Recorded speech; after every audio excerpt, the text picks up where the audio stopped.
कहा बोलिए धम्मम शरणम गच्छामि। अंबेडकर ने कहा धम्मम शरणम गच्छामि, एक प्रतिज्ञा हो गई। उन्होंने कहा बोलिए बुद्धम शरणम गच्छामि। अंबेडकर ने कहा ठीक है बुद्धम शरणम गच्छामि, दो प्रतिज्ञा हो गई। फिर भिक्षु ने कहा बोलिए संगम शरणम गच्छामि। अंबेडकर ने मना कर दिया कि मैं ये नहीं बोलूंगा।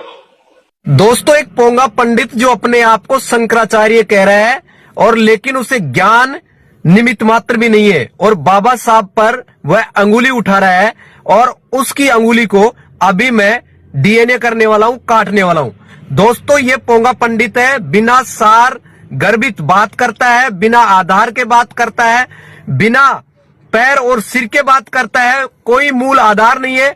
लेकिन आज मैं आप इसका डीएनए करने वाला हूं। ये पोंगा पंडित है और अंध भक्त बनाने के लिए हमारे भारत के मूल निवासियों को बरगलाने का काम कर रहा है। इसे मैं किसी भी आधार पर शंकराचार्य नहीं कहूंगा। शंकराचार्य सभ्य होता है और लिटरेचर को पढ़ा हुआ और ऐतिहासिक प्रमाण देने वाला शंकराचार्य होता है। लेकिन ये पोंगा पंडित है, इसको एक बार आप सुनिए और फिर मैं आपको जवाब दूंगा, ताकि इसके पाखंड का पोल मैं खोलकर आपके सामने रखने वाला हूं। तो पहले इसको सुन लीजिए।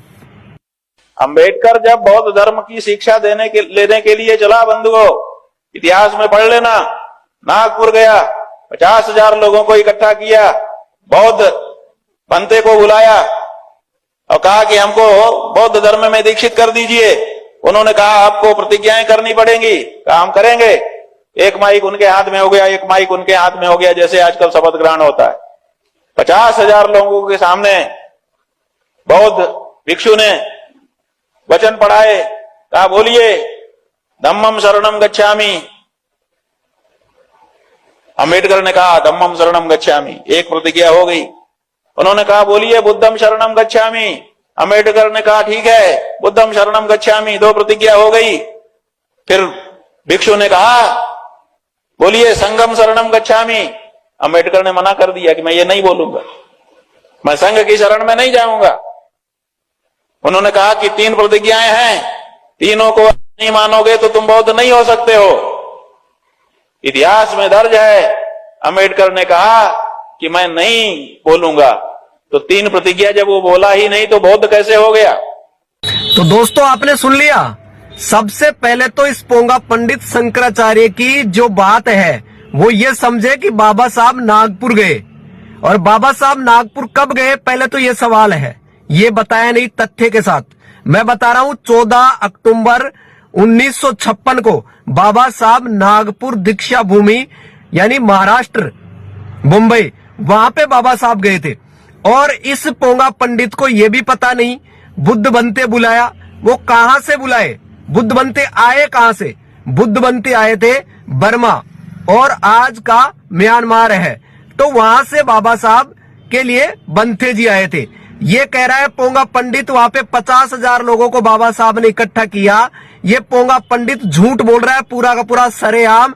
आज गूगल पे आप सर्च कीजिए, चैट जीपीटी पे सर्च कीजिए और आप ग्रोक पर जाकर सर्च कीजिए और आप देखिए वहां करीब 5 लाख लोगों के साथ 14 अक्टूबर 1956 को बाबा साहब वहां पर सभी के सामने दीक्षा लिए थे। और जो बंथे आए थे, इसने बंथे का नाम भी नहीं बताया। मैं बंथे का नाम बता देता हूं, करुणाशील बंथे जी थे जो बर्मा से आए थे और उन्होंने 5 लाख अनुयायियों के साथ बाबा साहब को दीक्षा दी थी।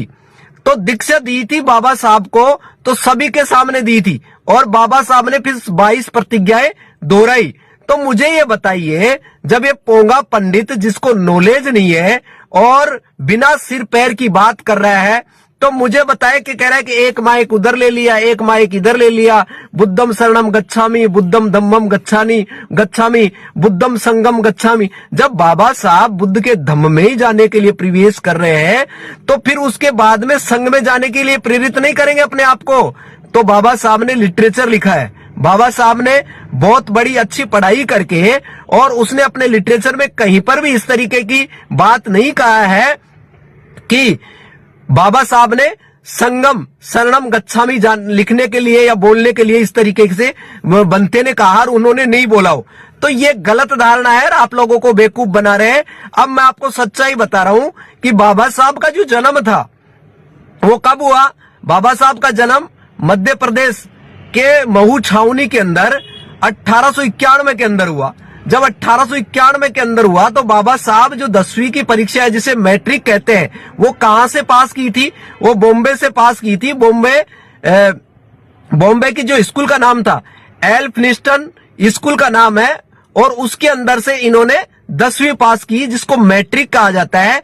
और बाबा साहब ने 1907 के अंदर 10वीं पास एल्फिंस्टन स्कूल से किया था। और उस टाइम सीबीएसई बोर्ड ये नहीं हुआ करते थे, only for university of Bombay, वो एक ही बोर्ड था जिसके माध्यम से उन्होंने मैट्रिक पास किया। तो बाबा साहब ने जब 10वीं पास किया 1907 के अंदर सम्मान समारोह हुआ। उस सम्मान समारोह में बाबा साहब उसको सम्मानित किया गया क्योंकि बाबा साहब ने 10वीं पास की थी। तो वहां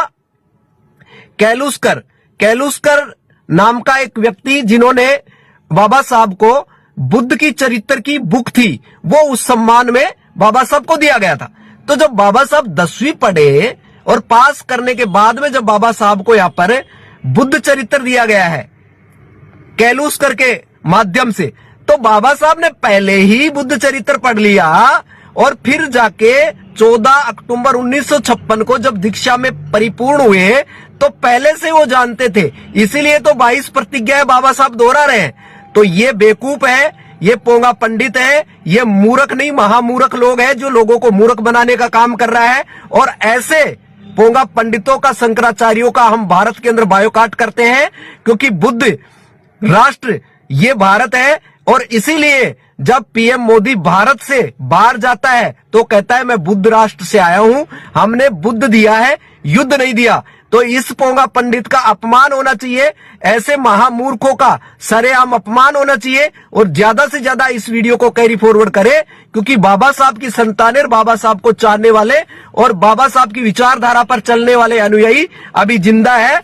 हम आपका हर एक जवाब का, स्टेटमेंट का हम आपको कहते हैं कि आप माफी मांगे और सरेआम जो बाबा साहब की बेइज्जती कर रहे हो आप और लोगों को बरगला रहे हो। 50,000 लोगों के साथ में बाबा साहब ने दीक्षा ली है, वो करीब 5 लाख लोगों के साथ में बाबा साहब ने दीक्षा ली थी। इस पोंगा पंडित की पोल खोलिए, ज्यादा से ज्यादा इस वीडियो को कैरी फॉरवर्ड करें ताकि देश की जनता जागरूक हो सके और ऐसे पोंगा पंडित शंकराचार्यों से सावधान रहे। जय भीम, नमो बुद्धाय। ज्यादा से ज्यादा वीडियो को वायरल करें, कमेंट बॉक्स में जय भीम लिखकर अपनी प्रतिक्रिया अवश्य दे। धन्यवाद, शुक्रिया। और हम आपके हिस्से की लड़ाई भी लड़ रहे हैं और ऐसे पोंगा पंडितों को जवाब भी दे रहे हैं। तो आप इस QR कोड पर अपनी मदद भेजकर हमें ताकत दे, हिम्मत दे ताकि हम पुरजोर तरीके से तथ्यों के साथ आवाज बुलंद कर सके और सवाल का जवाब दे सके। क्योंकि ये पोंगा पंडित बिना सिर पैर के भारत के अंदर गंदगी फैलाने का काम कर रहे हैं। तो ये पोंगा पंडित थूक पुत्र है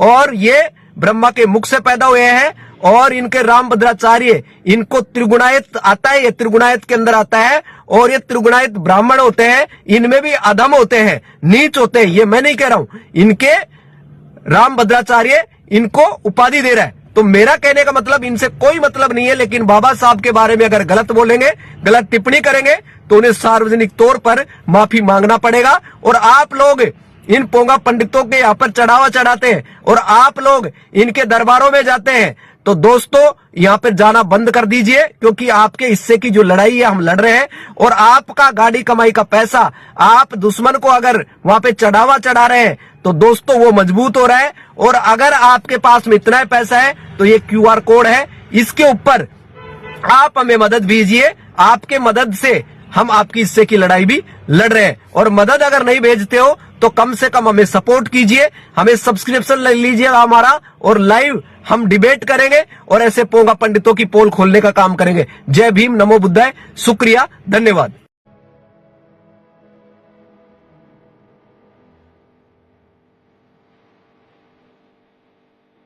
ಈ ವಿಡಿಯೋ ಶೇರ್ ಮಾಡಿ, ಲೈಕ್ ಮಾಡಿ, ಸಬ್ಸ್ಕ್ರೈಬ್ ಮಾಡಿ.